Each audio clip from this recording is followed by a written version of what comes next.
Covid మహమ్మారిని అరికట్టడంలో భాగంగా కేంద్ర రాష్ట్ర ప్రభుత్వాలు విధించిన లాక్డౌన్ వల్ల రాష్ట్రంలోని ప్రైవేటు కళాశాలలలో పాఠశాలలలో బోధిస్తున్న అధ్యాపకులు అనేక ఆర్థిక సమస్యలు ఎదుర్కొంటున్నారని, వారిని ఆదుకునేందుకు ప్రత్యేక ప్యాకేజీని విడుదల చేయాలని భారతీయ జనతా యువ మోర్చా జిల్లా అధ్యక్షులు భరత్ చంద్ర డిమాండ్ చేశారు. మంగళవారం నాడు బీజేవైఎం రాష్ట్ర కమిటీ పిలుపు మేరకు నాగర్ కర్నూలు జిల్లా కేంద్రంలో ర్యాలీ నిర్వహించి కలెక్టరేట్ను ముట్టడించారు. ఈ సందర్భంగా ఆయన మాట్లాడుతూ, దేశంలో భావితరాలకు విద్యాబుద్ధులు నేర్పే టీచర్లు నేడు రోడ్డున పడి అలమటిస్తున్నారని ఆగ్రహం వ్యక్తం చేశారు. ప్రభుత్వం వెంటనే చర్యలు తీసుకొని వారిని ఆదుకోవాలని డిమాండ్ చేశారు. వివిధ జిల్లాలలో కలెక్టరేట్ ముట్టడిలో పాల్గొన్న యువ మోర్చా నాయకులు, కార్యకర్తలపై పోలీసులు విచక్షణ రహితంగా దాడి చేసి రిమాండ్కు తరలించడం దారుణమని అన్నారు. ఈ కార్యక్రమంలో బీజేవైఎం సీనియర్ నాయకులు విజేందర్ రెడ్డి, పట్టణ అధ్యక్షులు విజయసంస్కర్ రెడ్డి, నాయకులు రామోజీ, ఆనంద్, ప్రవీణ్ రెడ్డి, శివకృష్ణ, అరవింద్ రెడ్డి, పరమేష్, శ్రీను, లక్ష్మీనారాయణ, రవి నాయక్, ప్రదీప్, చందు, భరత్చారి తదితరులు పాల్గొన్నారు.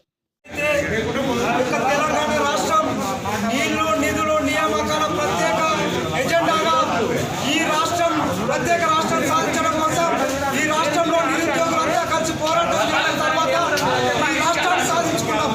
ఈ రాష్ట్రం సాధించినాక తెలంగాణ ఉద్యమ నేత అయినటువంటి కేసీఆర్ గారిని తెలంగాణ రాష్ట్ర ముఖ్యమంత్రి గద్దెపై కూర్చోబెడితే ఈ తెలంగాణ రాష్ట్రంలో తన కుటుంబాన్ని బంగారు కుటుంబంగా మార్చుకున్నారే తప్ప ఏ ఒక్క ఉద్యోగికి ఈరోజు ఉద్యోగం ఇచ్చే పాపన పోలేదు. తమ కుటుంబాలను ఎలాగోలాగా బతికించుకోవాలనే ఉద్దేశంతో 5,000, 6,000 జీతం తీసుకుంటూ ప్రైవేటు పాఠశాలలో, కళాశాలలో పనిచేస్తున్నటువంటి ఉపాధ్యాయుల పొట్టగొట్టడానికి ఈరోజు ఈ యొక్క రాష్ట్ర ప్రభుత్వం కంకణం కట్టుకున్నది. ఈ ప్రపంచమంతా కరోనా మహమ్మారితో విలవిలలాడుతున్నటువంటి సందర్భంలో ఈ రాష్ట్రానికి పెద్దన్న పాత్ర పోషించాల్సినటువంటి రాష్ట్ర ముఖ్యమంత్రి ఫామ్ హౌస్లో వండుకుంటే ఈ దేశానికి తండ్రి బాధ్యత పోషిస్తూ నరేంద్ర మోదీ గారు ఈరోజు 20 లక్షల కోట్ల ప్యాకేజీ యొక్క రాష్ట్రానికి, ఈ దేశానికి ప్రకటిస్తే రాష్ట్రంలో అదంతా కూడా దారి మళ్లిస్తూ మత్తు నిద్రపోతున్నటువంటి కేసీఆర్ గారిని ఈరోజు భారతీయ జనతా యువ మోర్చా హెచ్చరిస్తూ ఉన్నది.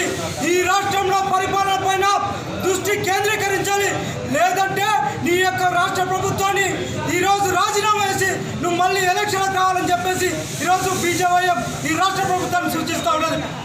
ఈరోజు ఈ రాష్ట్రంలో 1,00,000 ఉద్యోగాలు ఖాళీగా ఉన్నాయని చెప్పి ఎప్పుడు ఎలక్షన్లు వచ్చినా ఊదదంపుడు ఉపన్యాసాలు ఇచ్చే ముఖ్యమంత్రి గారిని ఈరోజు సూటిగా ప్రశ్నిస్తూ ఉన్నాం. ఈ రాష్ట్రంలో నువ్వు అధికారంలోకి వచ్చే 7 సంవత్సరాల్లో నువ్వు చేసిన నోటిఫికేషన్లని, నువ్వు నింపిన ఉద్యోగాలని అని చెప్పి ఈరోజు యువ మోర్చా ప్రశ్నిస్తూ ఉన్నది.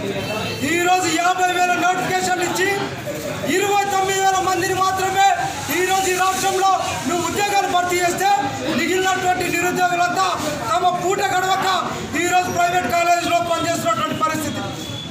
ఈ కరోనా పుణ్యాన్న, కేసీఆర్ పుణ్యాన్న అవి కూడా కొట్టుకుపోయి ఈరోజు వాళ్ళ యొక్క కుటుంబాలను పోషించలేక ఆత్మహత్యలు చేసుకుంటూ ఉంటే వేలాది మంది కుటుంబాలు ఈరోజు రోజుల పడి రోధిస్తూ ఉంటే, మరోవైపు నీ బిడ్డకు ఎమ్మెల్సీ ఇచ్చి ఈరోజు సంబరాలు జరుపుకుంటున్నటువంటి కేసీఆర్, నీకు ఈ రాష్ట్రంలో అధికారం ఉన్నటువంటి ఏమాత్రం అధికారం లేదు. వెంటనే నువ్వు ఈ రాష్ట్ర ప్రభుత్వాన్ని బర్తరఫ్ చేయాలని చెప్పేసి ఈరోజు గవర్నర్ గారిని డిమాండ్ చేస్తూ ఉన్నాం. ఈరోజు ఏదైతే ఈ యొక్క కార్యక్రమం బీజేపీ తీసుకున్నటువంటి ఈ కార్యక్రమం ఇంతటితోనే ఆగదు. ముందు కూడా ఈ రాష్ట్ర వ్యాప్తంగా అందరూ కార్యక్రమాలు చేపడతా ఉన్నాం.